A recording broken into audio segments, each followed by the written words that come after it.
Swayam Prabha. Digital India. Educated India.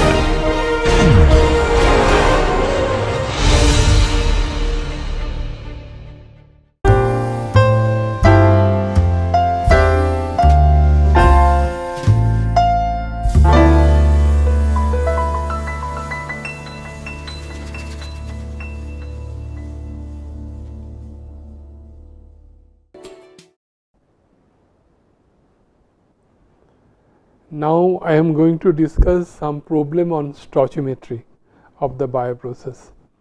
Now if you look at this problem, this is the Klebsiella aerogenes is produced from glycerol in aerobic culture with ammonia as nitrogen source.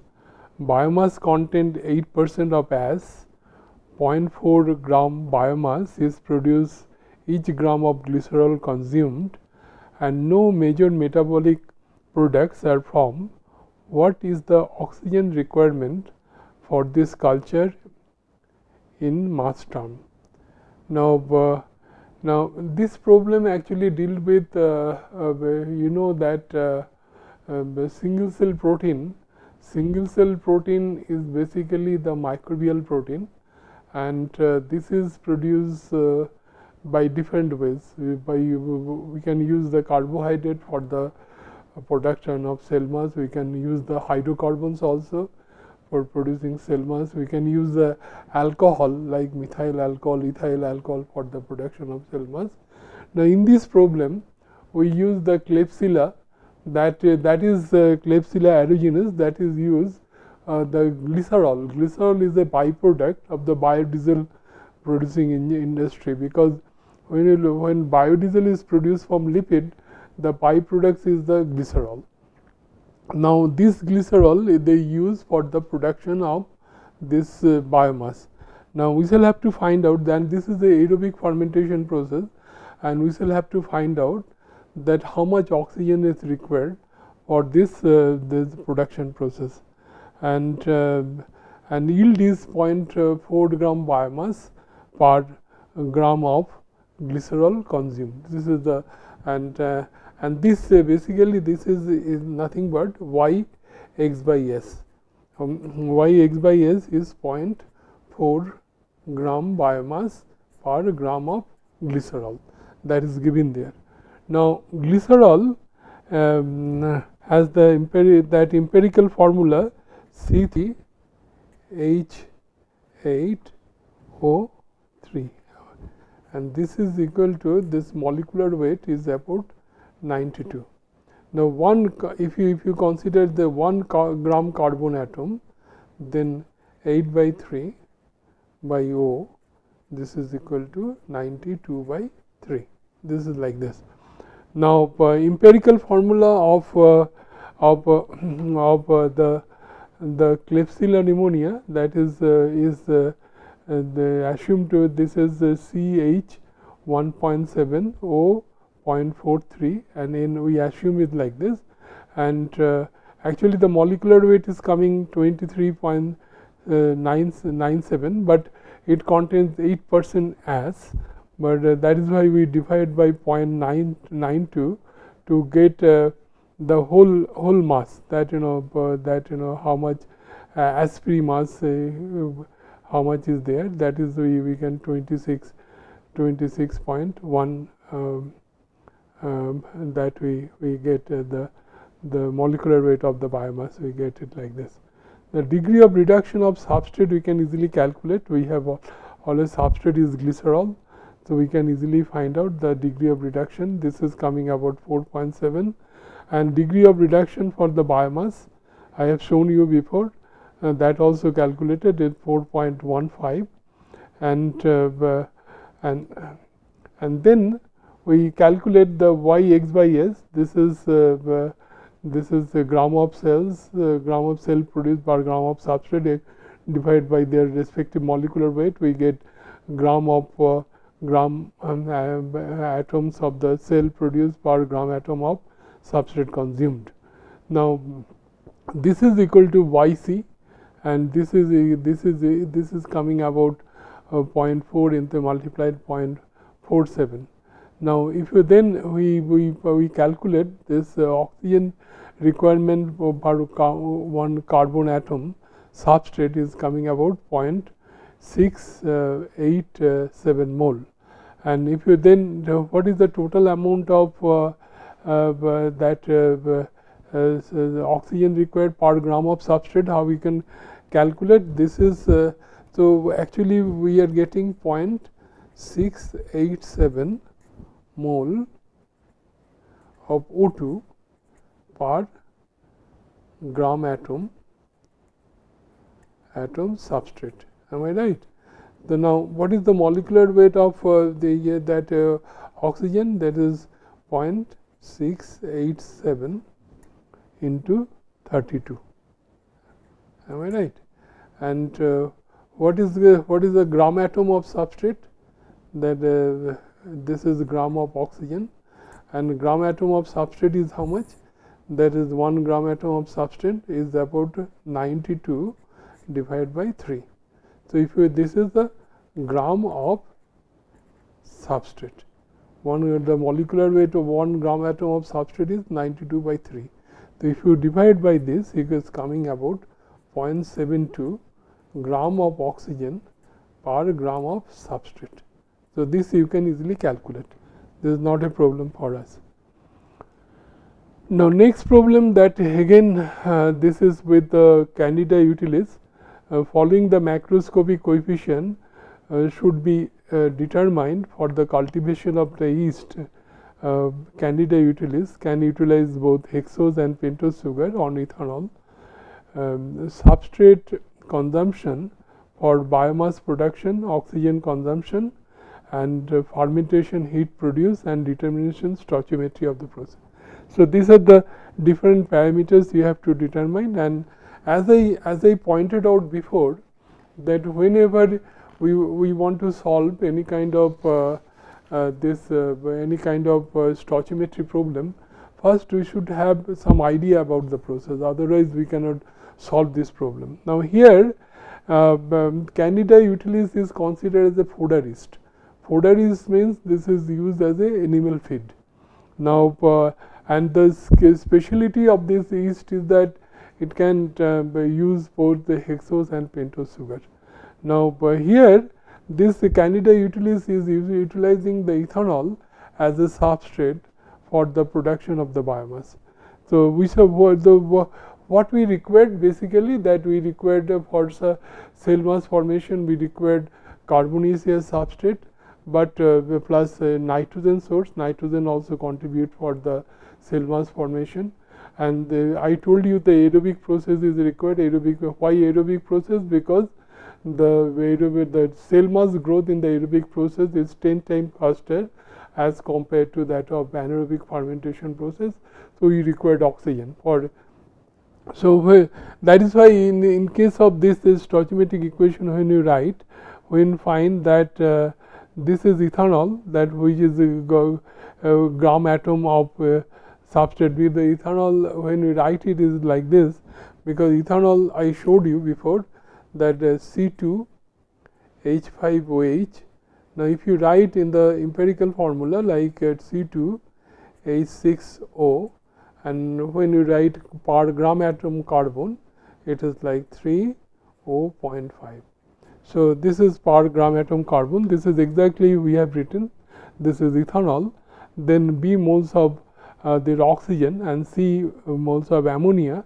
When react, that in combination they form the D moles of the per gram atom of biomass, then F carbon dioxide and G water.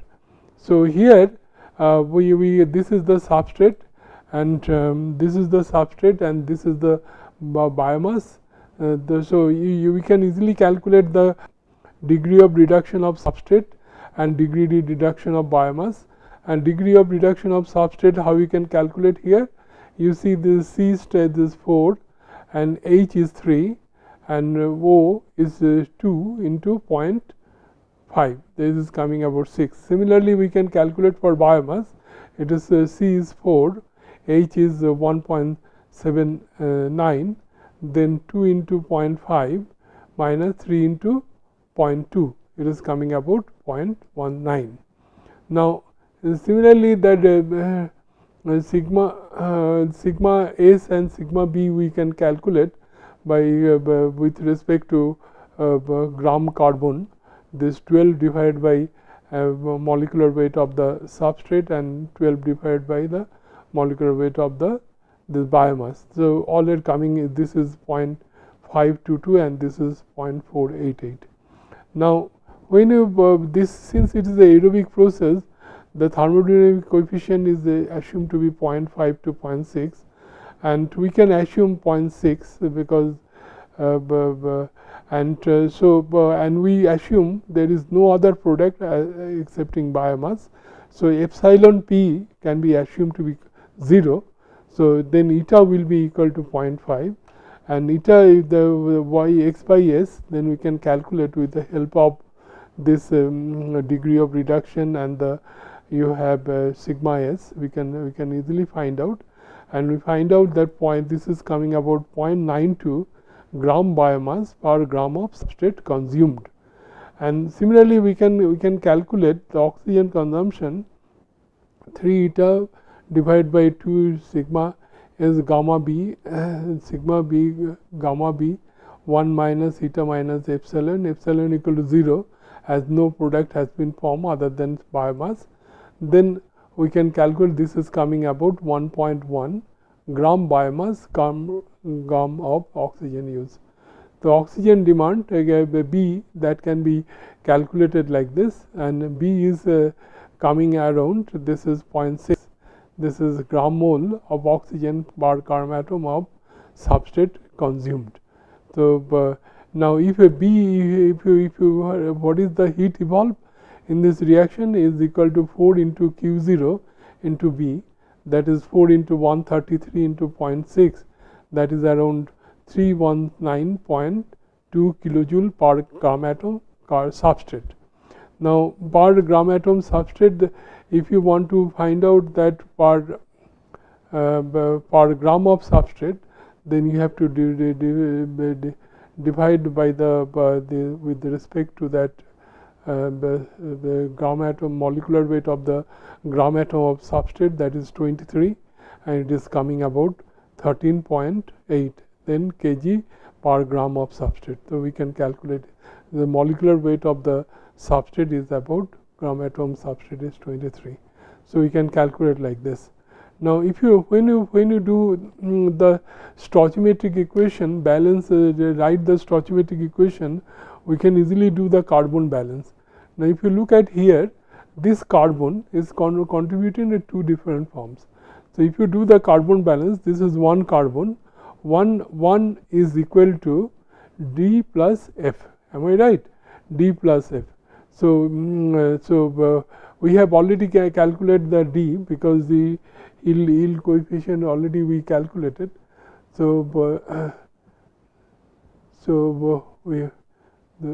F equal to 1 minus D, D we already calculated here, D is coming here is point, this is YC, we have YC is zeta sigma S by sigma B, it is nothing but the YC is nothing but D, this is equal to 0.859, and we minus this, we will get the F value, we get about 0.14. Similarly, we can do the oxygen balance.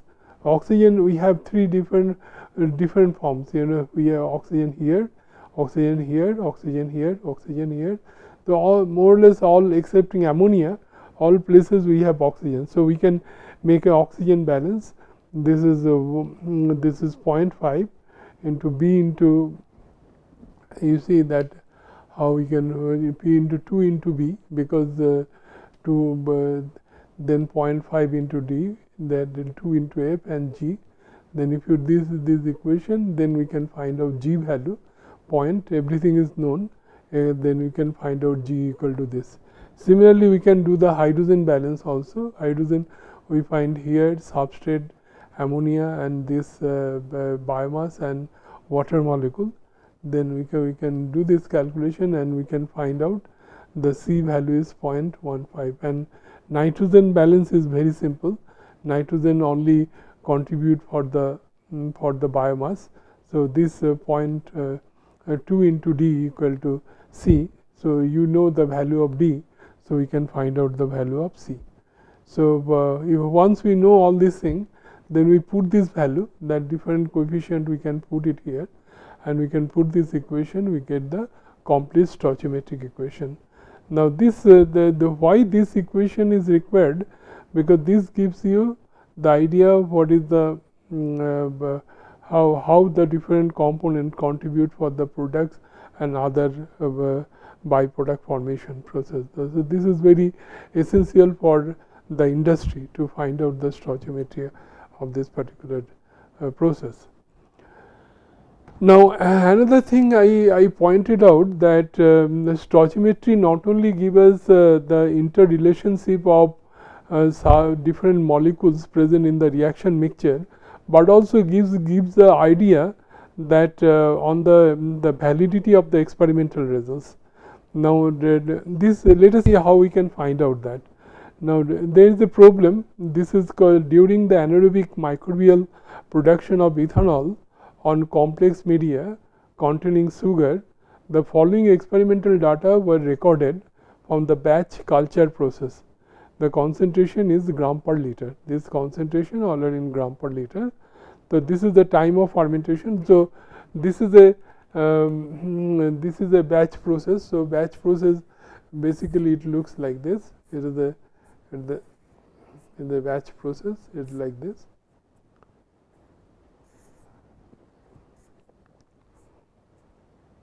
So what you do, we put here ethanol, put here sugar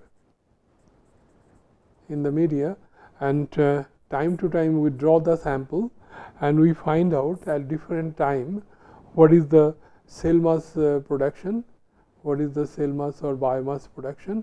Then we have what is the sugar concentration, and what is the ethanol concentration, ethanol concentration that we have. So we can find out that the different concentration we can find out in this reactor. This is reported here. Now we shall have to find out the data that is reported here, that is right or wrong, and which data you feel that requires some kind of corrections. So check the data reported is correct or not. So let us see how we can do the analysis. Now sugar has the formula of that sugar has the formula is what, that is C12H22O11. Am I right? So so this is the when it hydrolyzed, it produced 2 C6H12O6. This is in presence of water. They produce like this. So initially this is considered the carbohydrate. This is CH2O. So this is we write this empirical formula. This is in case of sugar is CH2O, ethanol CH3O.5, and biomass is a per gram atom carbon. What is that we find out. Now from the experimental results, you see that we know the initial substrate concentration and final substrate concentration, initial product concentration and final product concentration, initial biomass concentration and final biomass concentration, that we know. Now since we know that, we can easily calculate x minus x0. There is biomass, initial biomass concentration, now final biomass concentration and initial biomass concentration, and it is the substrate concentration will be there is 0 minus s, that is initial substrate concentration minus final substrate concentration. So this ratio is coming about 0.106. Now P by S is coming at is like this. This is a little bit mistake. This should be S0 minus S, and here it is P minus P0. This is coming about 0.539. Now Now from this this empirical formula we can find out gamma S and gamma B and gamma P. We can at the same time we can calculate the sigma S, sigma B and sigma P we can calculate, and if you know that, then we can find out y x by S equal to eta sigma S, gamma S, sigma B and gamma P. So we can put this value and find out what is the value of eta, and similarly y P by S we know that then we can find out what is the value of epsilon. Now we know that because this ethanol fermentation usually carry out under anaerobic conditions, and under anaerobic condition we know the thermodynamic efficiency of the process is about 0.7. So now we shall have to check that whether this calculated value, because what we reported here thermodynamic efficiency,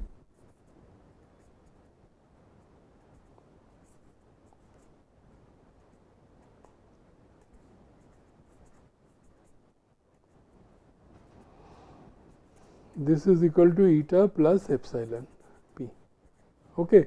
Now what we got, this is about 0.135 plus 0.1055. So 1055. So this is much greater than 0.7, because in the anaerobic process, this is anaerobic and aerobic process, this thermodynamic efficiency is 0.7. So it is obvious that your results has some whatever data you have reported here, that has some mistakes. So we shall have to find out that where is the mistakes. Now when we try to do that, we find out that which component plays very important role, maybe might be having some error. As for example, that ethanol we usually estimate by gas chromatograph, and gas chromatograph we can find out the ethanol concentration accurately. So there will not be much error. We can expect that the estimation of ethanol doesn't have much of error, and usually the sugar concentration in the lab we usually estimated by the DNS method, and DNS method is actually not for the sugar actual sugar estimation. This is used for finding out the reducing sugar concentration.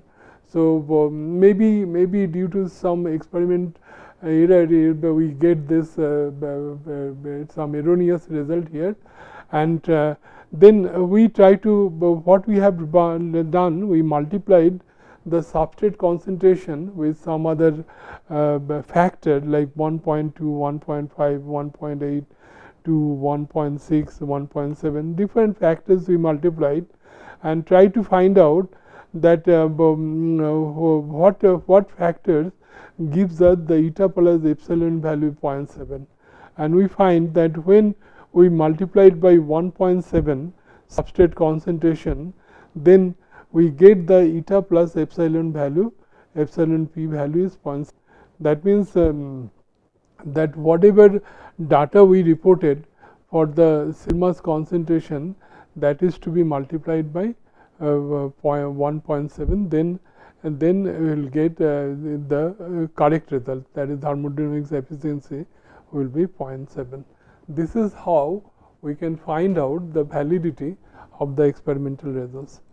Now next problem that I want to discuss about the anaerobic digestion process, which is largely in operation in the different places, because you know that anaerobic digestion process we can produce methane and carbon dioxide, and biogas we have largely used in different places, not only in the industry. Nowadays biogas is used for the operation of different bus and different vehicles. So this problem related to that, and we have seen that this problem, the elemental analysis of the refuse, it contains about 75.6% of weight by weight of organic matter, and whose composition is this, containing, so 24% is ash, and minimum methane produced by the anaerobic digester is calculated by kg of dry refuse also determine the stoichiometry of the process, that you shall have to calculate. Now, for the again I mentioned that whenever we shall have to do any kind of stoichiometric analysis, first we shall have to know the process. Now, anaerobic digestion process, how it produce methane and carbon dioxide, because what is happening that organic residue comprises of lot of polymeric substances. These undergo the hydrolysis, as for example that glucose, as for example cellulose, hemicellulose, starch and protein, all these big molecule, even lipid, they are the bigger molecules. They are with the help of hydrolyzing enzyme like cellulase, amylases, then protease, lipase, they degraded to the smaller molecules. Then it will be becoming it will be solubilized. After that, this undergo the acid, with the help of acidogenic reaction, this undergo the metabolic pathway like Embden-Mayer pathway, and then it produces different organic acid like volatile organic acid like acetic acid, propionic acid, butyric acid, and then it is converted to methane and carbon dioxide. So basically that the reaction is that refuse reaction is first undergo hydrolysis, then intermediately it produces organic acid, then produce methane and carbon dioxide, and also it produce ammonia and some kind of hydrogen ion. So this is how we have written this equation. This is the substrate, and then this is the water molecule, then methane, then it produces carbon dioxide and ammonia, and then hydrogen ion. Now here we have so we considered the methane as a product, and we ignored the cell mass produced, because this, since it is a anaerobic fermentation process, we assume the biomass formation here is negligible. So if you do that, then sigma s we can calculate it with respect to this substrate, and with respect to this product we can also calculate the gamma s and gamma p, that we can calculate. Both the things we can calculate. Then we can assume this anaerobic process epsilon p is 0.7, and if it is 0.7 we can easily calculate that how much gram of methane is produced per gram of substrate consumed, because y p by s is the yield coefficient. Yield coefficient is the gram of product, that is gram of methane produced per gram of substrate consumed. So this is coming about 0.176, but this is we considered the per kg of organic biomass, but organic biomass contained about 75%, the total organic residue containing the 75% organic biomass. So you multiply it by 0.76, then you will get 0.34 gram of methane per gram of substrate. So we can easily calculate how much minimum gram of methane can be produced. Then we can also find out this p value, that different this component that we required for this. We can one by one we can calculate. You know this equation, the b is a product, that how much product, that is yc value we can easily calculate. This is this is yp value. Yp value is we can calculate like this ratio, and once we know this b value, we can find out the c value, because b plus you see that b plus c, the b plus c carbon balance, b plus c equal to 1, and then we can easily calculate the c value. Like this we can find out the d and a value, and when you calculate all this balance like before, we put this coefficient here in this equation, and we get the complete stoichiometric equation. So this is how we can write the complete stoichiometric equation. So this is very much required for all the fermentation process. I hope this will be very useful for doing the material analysis of the process. Thank you.